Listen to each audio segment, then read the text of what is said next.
पहले डिस्कस करेंगे हम कल जो मैंने एमसीक्यूज दिए थे आपको। फर्स्ट क्वेश्चन जो है, which of the following state recently set up a commission to study the conditions of backward classes. तो इसका आंसर है B, Haryana. Then I2U2 grouping के मेंबर्स कौन से हैं? तो option C is the correct answer. USA, India, Israel and UAE जो है ये 4 मेंबर्स हैं। देन आर्टिकल 37.1 ये न्यूज में था रिसेंटली, किस कंट्री के कॉन्स्टिट्यूशन से रिलेटेड है? Correct answer is option A, that is Sri Lanka. कल के करंट अफेयर सेशन के क्वेश्चंस देख लेते हैं।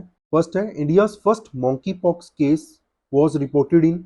देन जेरूसलेम डिक्लेरेशन किससे रिलेटेड है? इसका आंसर आपने देना है। Then the great Indian bustard is the state bird of. इन सभी क्वेश्चंस के आप आंसर्स हमें कमेंट सेक्शन में कमेंट करके बता सकते हैं। कल के सेशन में हम इनके आंसर्स को डिस्कस करेंगे। फर्स्ट न्यूज देख लेते हैं। Indian Institute of Technology Madras, इसने टॉप किया है हायर एजुकेशन इंस्टीट्यूट्स में इंडिया में।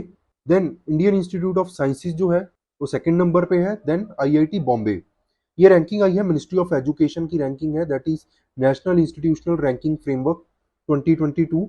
एक बार नजर मार लेते हैं सारे कैटेगरीज पे। रिसर्च कैटेगरी में Indian Institute of sciences Bengaluru ने टॉप किया है। सेकंड नंबर पे IIT मद्रास, थर्ड पे है IIT दिल्ली। टॉप 3 की बस याद रख लो, इतना सफिशिएंट होगा। मैनेजमेंट में Indian Institute of Management Ahmedabad first पे, सेकंड पे IIM बेंगलोर, थर्ड पे IIM कैलकाटा। इंजीनियरिंग में IIT मद्रास टॉप पे है, then IIT Delhi, third is IIT Bombay. Medical में एम्स न्यू दिल्ली टॉप पे, देन PGI चंडीगढ़ सेकंड पे, थर्ड पे है Christian Medical College Vellore third पे। 4786 इंस्टीट्यूशंस को इवेल्युएट किया गया है 5 पैरामीटर्स पे। टीचिंग लर्निंग एंड रिसोर्सेज कैसे हैं इंस्टीट्यूट के? सेकेंड है रिसर्च एंड प्रोफेशनल प्रैक्टिसेस कैसी हैं? ग्रेजुएशन आउटकम कैसे हैं? थर्ड है आउटरीच कितनी है उस इंस्टीट्यूशन की और इंक्लूसिविटी कितनी है? देन पीयर परसेप्शन कैसा है इंस्टीट्यूट को लेकर? नेशनल इंस्टीट्यूशनल रैंकिंग फ्रेमवर्क की अगर हम बात करें तो ये इंडिया ने इस्टेब्लिश किया था QS यूनिवर्सिटीज रैंकिंग को काउंटर करने के लिए, क्योंकि उसमें थोड़ी बायस्ड रैंकिंग इंडिया को मिल रही थी। तो QS World University Ranking and Times Higher Education University Ranking को काउंटर करने के लिए, क्योंकि उनकी मेथोडोलॉजी में थोड़े से सब्जेक्टिविटी ज़्यादा थी, इसलिए इंडिया ने अपना खुद का जो है ranking system higher education institutions के लिए स्टार्ट किया। ये 6th ईयर है NIRF का, और इसमें सिर्फ इंडियन इंस्टीट्यूशंस जो हैं उन्हीं को जो है यहाँ पे रैंक किया जाता है, इंटरनेशनल इंस्टीट्यूशंस को रैंकिंग नहीं दी जाती है। सेकंड देखते हैं, असम अरुणाचल प्रदेश के CMs ने बॉर्डर रीअलाइनमेंट जो है को लेकर एक एग्रीमेंट साइन किया यहाँ पे बेस्ड ऑन द 1960 पेपर्स। तो डिटेल में देख लेते हैं। बाउंड्री लाइन जो शो हुई थी, मतलब शो है as per 29th topography sheets. Topography sheets का मतलब है जो डिटेल्ड टोपोग्राफिकल एक्सप्रेशंस होती हैं मैप्स पे, उसके बेस्ड पे हाई पावर्ड कमेटी ने रिकमेंडेशंस दी थी 1960 में, उनको बेसिस माना गया है इस रीअलाइनमेंट का। असम के चीफ मिनिस्टर हैं हिमंता बिस्वा शर्मा, और अरुणाचल प्रदेश के जो CM है दैट इज पेमा खांडू, इन्होंने यहाँ पे एग्रीमेंट साइन किया है। नाम दिया इसको नमसाई डिक्लेरेशन। तो याद रखना आपने नमसाई डिक्लेरेशन। नमसाई जो है हेडक्वार्टर है नमसाई डिस्ट्रिक्ट का सदर्न अरुणाचल प्रदेश में। जो प्रेजेंट डे अरुणाचल प्रदेश है इसको स्टेटहुड मिली थी February 1987 में। ईयर आपने याद रखना है। ये नॉर्थ ईस्टर्न फ्रंटियर ट्रैक्ट का पार्ट था। इसको एडमिनिस्टर पहले कौन करते थे? Governor of Assam as an agent of president of India, but इसको रीनेम कर दिया गया नॉर्थ ईस्ट फ्रंटियर एजेंसी, और इसको सेंट्रल गवर्नमेंट के कंट्रोल में लाया गया 1954 में। असम अरुणाचल प्रदेश का जो डिस्प्यूट है, इंटर स्टेट बाउंड्री डिस्प्यूट, ये 1987 के बाद ही स्टार्ट हुआ जब अरुणाचल प्रदेश जो है स्टेट बनी। इसमें अरुणाचल प्रदेश ने क्लेम किया कि कुछ पार्ट जो है अरुणाचल प्रदेश के रेजिडेंट्स का वो असम को चला गया है।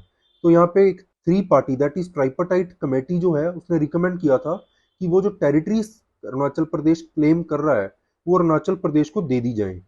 उसके बाद से ही ये जो डिस्प्यूट है ये कोर्ट्स में इनको लेकर जो है डिबेट्स चलती रहती हैं, और फाइनली जो है ये नमसाई डिक्लेरेशन यहाँ पे साइन हुई है डिस्प्यूट को रिजॉल्व करने के लिए।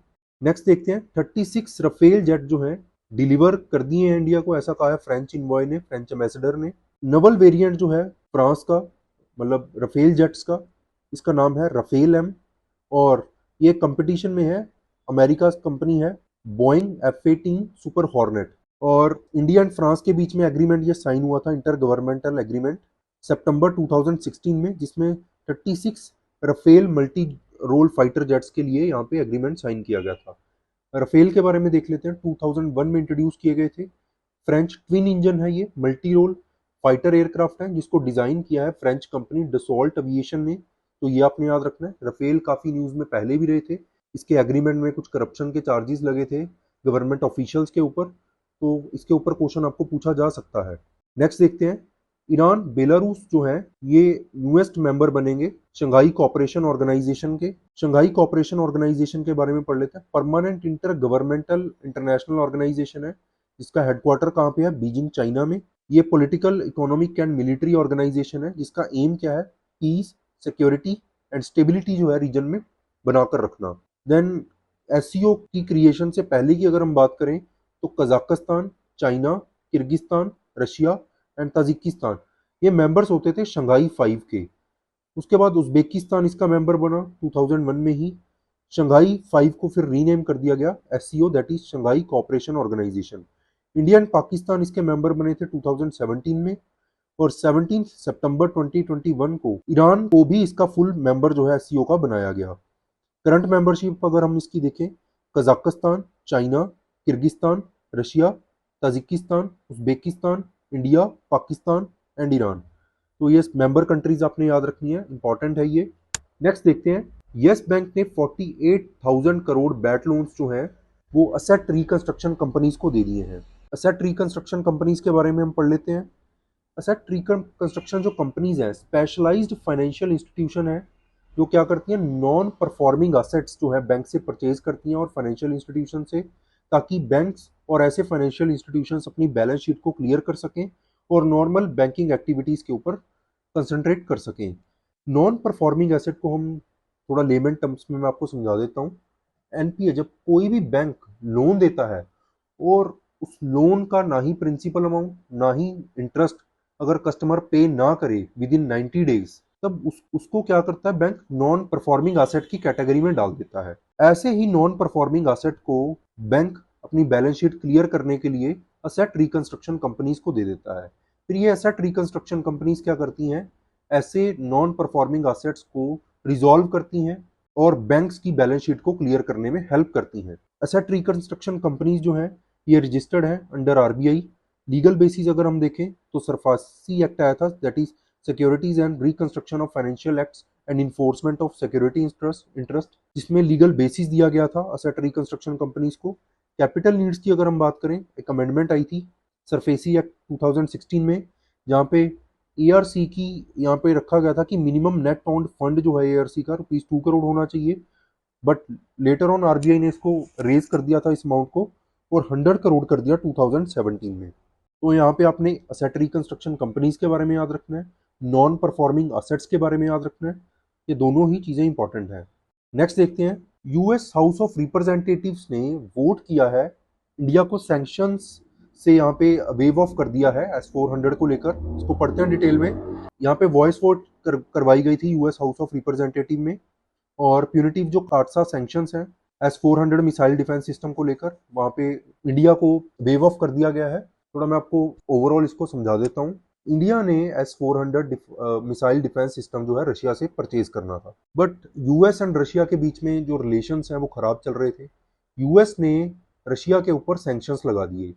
इसका मतलब क्या है कि सैंक्शंस लगने के बाद कि रशिया से कोई भी और कंट्री जो है यहाँ पे ट्रेड नहीं कर सकती है, इकोनॉमिक टर्म्स में ट्रेड नहीं कर सकती है। तो इसके लिए यूएस का एक एक्ट है, that is CAATSA. Full form देख लेते हैं, countering America's adversaries through sanctions act.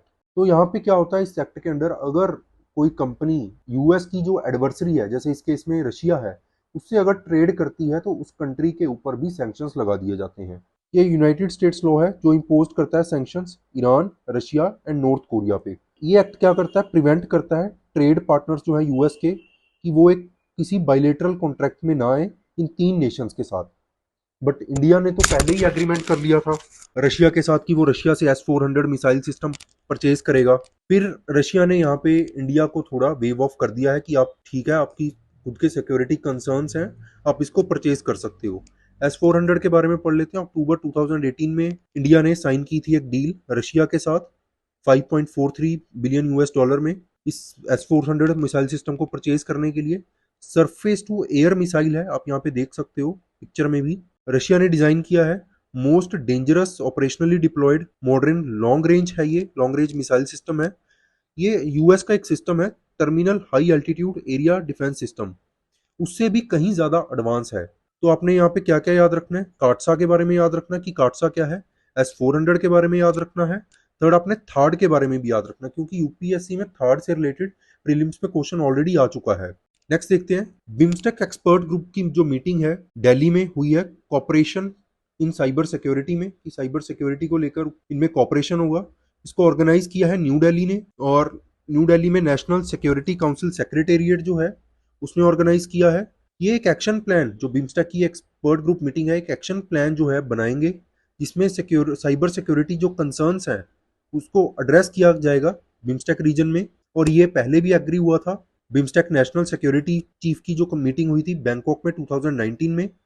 ये एक्शन प्लान क्या एड्रेस करेगा, cyber crime, critical infrastructure protection, cyber incident response, international development link to cyber norms and system for interchange of information relation to the internet. आपको पता है कि cyber crimes जो हैं बहुत ज़्यादा बढ़ रहे हैं, चाहे वो हैकिंग हो, रैंसमवेयर अटैक्स हों।